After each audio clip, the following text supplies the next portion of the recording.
Quem também tem decisão pela frente é o São Paulo. O São Paulo fez hoje mais um treinamento em preparação para o duelo contra a LDU pela Libertadores, que acontece nesta quinta-feira aqui no Morumbi. A missão do São Paulo é difícil, mas não impossível. Como perdeu o primeiro jogo no Equador por 2-0, precisa ir de pelo menos 3 gols de diferença para avançar de forma direta. Mas é aquilo, se vencer por 2 gols de diferença, leva a decisão para os pênaltis. A expectativa é de um Morumbi lotado, de muito apoio aí da torcida para os jogadores. Jogadores que têm o apoio total da comissão técnica. Temos a suerte de ter este partido em nossa casa, com nossa gente, en nuestra cancha, que nosotros nos estamos haciendo muy fuerte ahí. Bueno, vamos a usar todas las herramientas que nos sea conveniente para poder revertir esta situación. A grande novidade é que Lucas e Oscar devem ficar à disposição de Hernan Crespo no banco de reservas. O Lucas, inclusive, participou pela primeira vez de todo o treinamento com bola nesta terça-feira, desde que ele passou por uma artroscopia no joelho no fim de agosto. Lembrando que o Lucas não joga há mais de um mês. O Oscar está mais pronto, né? Ele que teve aí uma fratura em 3 vértebras lombares, mas voltou a treinar com o grupo, com bola, desde a semana passada. Quase foi relacionado para o clássico contra o Santos no fim de semana, mas a comissão técnica optou ali por preservá-lo. O Oscar, que perdeu 14 jogos durante esse período que ficou fora. A ideia é que eles tenham alguns minutos em campo, claro, se isso for necessário. Nesta quarta-feira, o técnico Hernan Crespo vai promover a última atividade antes desse confronto com a LDU. E aí sim, ele vai definir o time que vai levar a campo. O lema da torcida tricolor é o seguinte: o Morumbi na quinta-feira é para quem acredita. E tarará, o Casagrande é o São Paulo, porque afinal tem uma montanha gigantesca para escalar. Tem que fazer 2-0 para levar o jogo para os pênaltis, tá encalacrado o São Paulo. E para ele fazer isso, ele vai precisar de uma figura que é importante, mas não tem feito gol recentemente, que é o Luciano. Está vivendo uma seca de gols.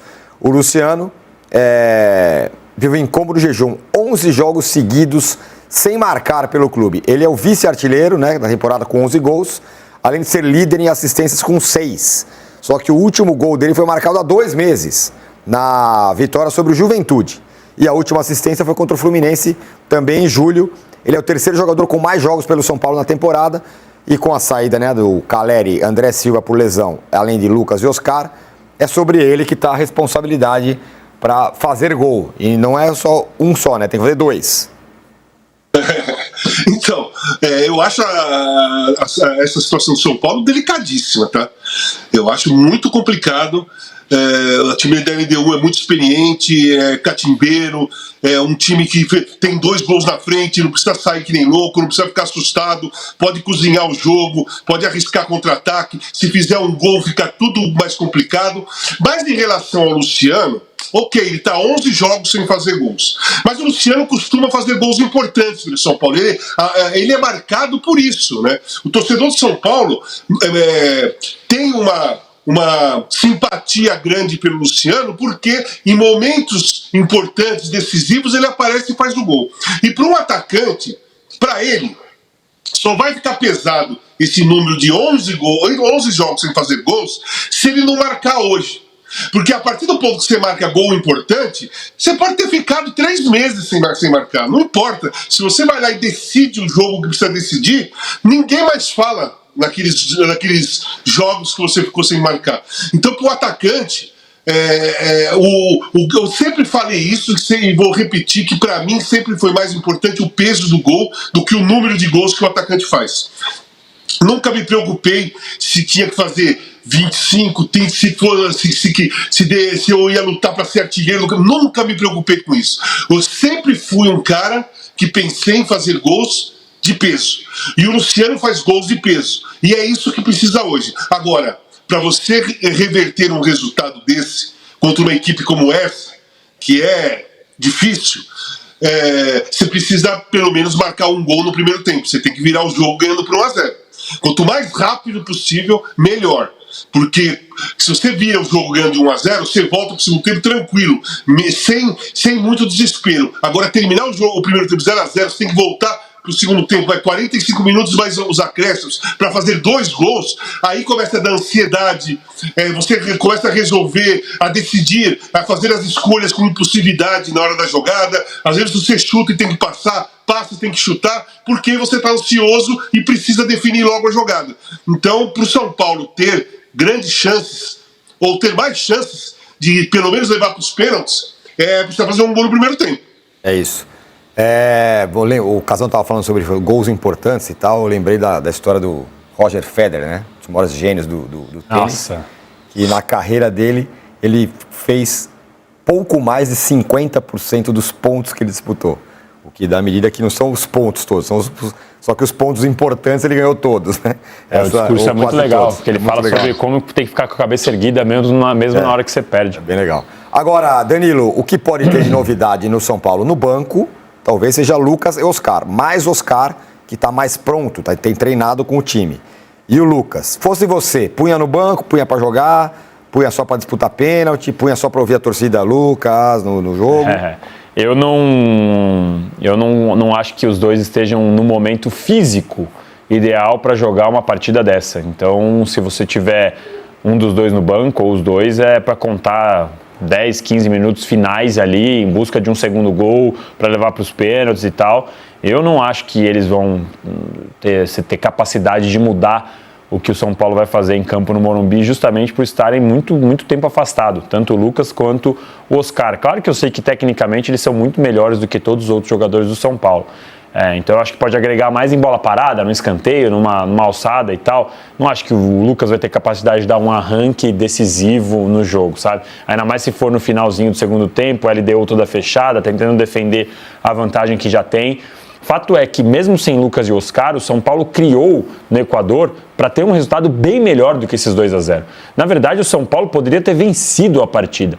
No final do segundo tempo, quem parecia estar sofrendo com a altitude era a LDU e não São Paulo. Então, sim, a LDU tem todo sabe, é um time encrenqueiro. Como que o Casão usou? Qual foi a palavra que o Casão usou? Que é um time difícil de ser batido. Qual foi, Casão? Catimbeiro, é um time catimbeiro que vai atrapalhar o São Paulo e tal, mas tecnicamente o São Paulo foi melhor do que a LDU no jogo de ida. Então eu acho que com a escalação, a questão é que agora tá 0-2, né? É difícil você correr atrás de um placar desse. Mas tecnicamente eu acho que o São Paulo é melhor do que a LDU, mesmo sem Lucas e Oscar. O problema precisa acertar o pé, porque o Luciano sozinho perdeu 3. Exatamente. Agora, o Lucas e Oscar, essa conversa de Lucas e Oscar, ô Mauro, ela começa exatamente quando o juiz apita o fim do jogo 2-0. Aí já falou, não, pode ter que ter o Lucas e tal. Vou usar uma palavra muito equivocada, mas é só para ilustrar. É quase como se fosse um doping psicológico. Não, vai ter o Lucas e Oscar para volta. Tem um pouco isso também, né? Mas a versão dos dois, né, certamente não é a melhor, né? Não. São jogadores que estão há muito tempo parados. Não acredito que possam começar jogando, talvez entre no decorrer do jogo. São Paulo precisando de um gol e tal, de alguma coisa, eles possam, pelo nível técnico que têm, ajudar. Mas pouco provável que comecem jogando. Acho que para começar, o Crespo vai com jogadores que já vêm atuando, né? E tê-los para opção durante o jogo, dependendo do que acontecer, pode ser interessante. Mas acho que não dá para contar tanto assim, é muito tempo parado, né? Para começar um jogo desse, sim, especialmente se forem os dois. Né? Não acredito, não. Tem uma questão, além do Luciano, fala Casão, pode falar. Não, 2 coisas. Uma, o São Paulo tem histórico esse ano de fazer 2-0 no Morumbi e deixar o adversário empatar. É verdade. Fez assim com a Alianza Lima, fez assim com o Cruzeiro, se eu não me engano, no Campeonato Brasileiro. Vai lá, mete 2-0, parece que vai golear, pumba, sofre um empate. Então tem esse trauma que tem que ser resolvido no dia de amanhã, né? Amanhã é o jogo, para decidir o jogo e classificar. Esse é um ponto. E aí eu vou para um outro ponto que Lucas e Oscar, eles estão para o São Paulo como o Neymar está para o Santos, gente. É que pouco se fala na situação dos dois, que o ano todo é machucado, volta, não joga bem, volta, sai, volta, machuca, 1 mês, 2 meses, volta. E a situação é a mesma. É que o foco maior é sempre o Neymar, inclusive meu também. Né? Não estou fazendo crítica para outros. Meu também. Que às vezes você foi falando, o Mauro foi falando do Oscar e do Lucas, eu falei, pô, cara, esses caras não jogam nunca, meu. Eles não estão jogando nunca, toda hora tá machucado. E quando joga não rende, aí machuca de novo, aí sai, fica 1 mês, 2 meses. A situação do Lucas e do Oscar, ela está a mesma do Neymar pro Santos. A diferença é que o São Paulo tá melhor. O São Paulo tem um time melhor. O São Paulo tá bem na tabela do Brasileiro, né? O São Paulo tá jogando umas quartas de final do Libertadores, mas os dois estão na mesma situação que o Neymar esse ano pro São Paulo. Eu acho que, cara, se as críticas em cima do Neymar, que se machuca o tempo todo, e desfalca o Santos, e a crítica sobre o contrato, que ele ganha muito e não joga, serve pro Oscar e pro Lucas também. Perfeito. Olha, vamos fazer o seguinte, vamos a um breve intervalo aqui na TV, mas claro, como sempre, eu sigo aqui com vocês no YouTube. Então a gente já volta na TV. A galera já segue mandando suas mensagens aqui. Atingimos a audiência brutal, viu? Coisa boa, hein? Coisa maravilhosa. Vamos para o São Paulo agora, lá na academia ou no CCT da Barra Funda. Super CT, agora é assim, não é, Edu? E tem muita gente aí já para apoiar o time para quinta, hein? É isso, Bruno. Nomenclaturas diferentes, né? Super CT, Morumbis, enfim. É uma forma que o São Paulo encontrou de reforçar o seu caixa. Olha só, Bruno. A curva da temporada do São Paulo, desde o início do ano, ela é assim, ó. Não sei se vai dar para aparecer, altos e baixos, né?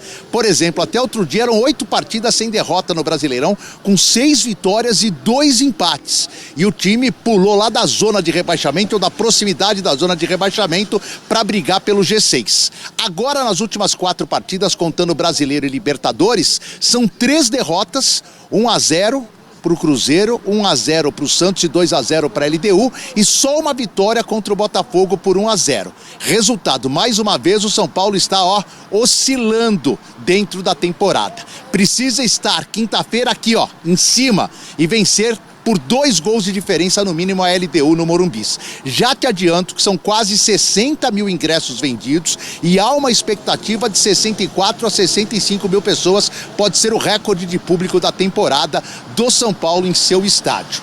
O São Paulo precisa desses 2 gols contra a LDU e terá provavelmente 2 grandes reforços, pelo menos para compor o banco de reservas e ajudar numa eventualidade, principalmente na etapa final. Acabei de confirmar, acabou agora há pouco o treino e eu acabei de confirmar que tanto Lucas Moura como Oscar treinaram normalmente com o grupo. Claro que conta muito a parte física. Por exemplo, o Oscar se machucou há mais de 2 meses e meio contra o Corinthians e o Lucas, entre idas e vindas, fez recentemente uma artroscopia no joelho para arrancar uma fibrose que estava provocando dor. Mas dá pra gente imaginar que se nada acontecer no treino de amanhã, que é o último, os 2 vão para banco. O Oscar com mais possibilidade de uma minutagem maior e o Lucas talvez ali para um pique final, para um arranque final se for necessário, ou até para penalidades máximas se o São Paulo vencer por 2 gols, ele que é um dos principais batedores de pênalti do elenco. Nas demais posições o Ferreirinha também tá ok, só foi cãibra lá embaixo na Baixada no último domingo à noite, então os desfalques serão Luiz Gustavo, Rian, André Silva, que segue tratamento convencional, enfim, jogadores e Caleri que estão há muito tempo no departamento médico, contando com essa força máxima, Bruno e companheiros. O São Paulo acredita, e o Crespo mais do que qualquer um, na classificação e na vitória contra os equatorianos. Boas notícias então, hein, que o Edu traz pra gente. O São Paulo atravessa um momento delicado nesta fase da temporada. A equipe vem de 2 derrotas consecutivas, resultados que acenderam um forte sinal de alerta no clube. A pressão aumenta, já que o tricolor tem a difícil missão de equilibrar a disputa da Libertadores com a maratona de jogos do Brasileirão, para seguir vivo no torneio continental. O time precisará apresentar uma atuação praticamente impecável diante da LDU.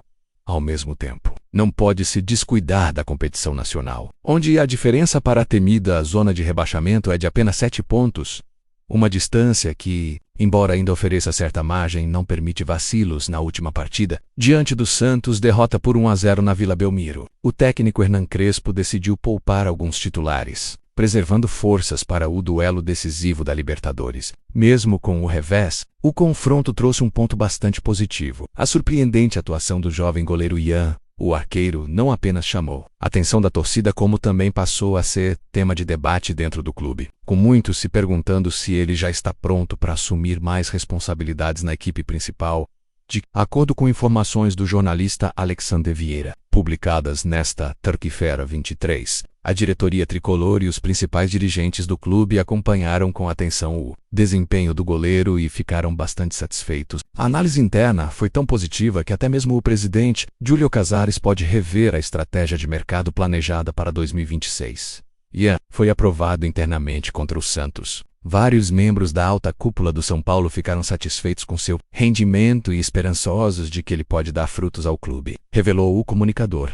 Aos 23 anos, formado nas categorias de base de Cotia, Ian já acumula 2 partidas oficiais com o time profissional, além de diversas presenças no banco de reservas, sempre demonstrando segurança e evolução nos treinos. O plano inicial da diretoria era buscar um goleiro mais experiente para a próxima temporada, oferecendo uma opção de confiança imediata. Porém, diante do bom desempenho do jovem, a cúpula são paulina resolveu aguardar até o fim do ano para avaliá-lo com calma antes de tomar qualquer decisão definitiva. Vale destacar que a possibilidade de contratar um reforço para a posição não foi totalmente descartada.